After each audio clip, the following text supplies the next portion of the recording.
ஒரு ஏழை அம்மா அப்பா தன் மகனின் படிப்புக்காக ரொம்ப கஷ்டப்பட்டு வேலை பார்க்குறாங்க. ஆனால் அதை புரிஞ்சுக்காம அவன் ஊர் சுற்றுறதே சந்தோஷமாக நினச்சிட்டு இருந்தான்.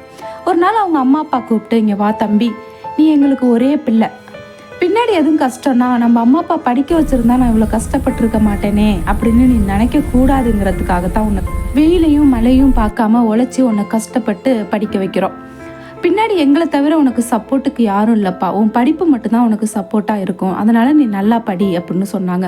அதையும் கேட்காம அவன் ஊர் சுற்றுறதுலே பெருசாக இன்ட்ரெஸ்ட் காமிச்சிட்டு இருந்தான். இதே மாதிரி காலம் போணுச்சு. ஒரு நாள் ரொம்ப கஷ்டப்பட்டான். சரியான வேலை இல்லை, சாப்பிட உணவு இல்லை. அம்மா அப்பா வாழ்ந்த வீட்டில் உட்காந்து அழுதான். ஆனால் ஆறுதல் சொல்ல அம்மா அப்பா 2 பேருமே இல்லை. அவங்க சொன்ன வார்த்தைகள் மட்டும் அவன் காதில் ஒலிச்சிட்டே இருந்துச்சு. அது போல தாங்க வாழ்க்கையில் இப்போ நம்ம அம்மா அப்பா சொல்கிறதெல்லாம் நமக்கு ரொம்ப கஷ்டமாக தான் இருக்கும். ஆனால் பின்னாடி அது நம்மளோட நன்மைக்கு தான் என்பதை நம்ம மறந்துடக்கூடாது. இந்த குட்டி ஸ்டோரி பிடிச்சிருந்தா லைக் பண்ணுங்கள்.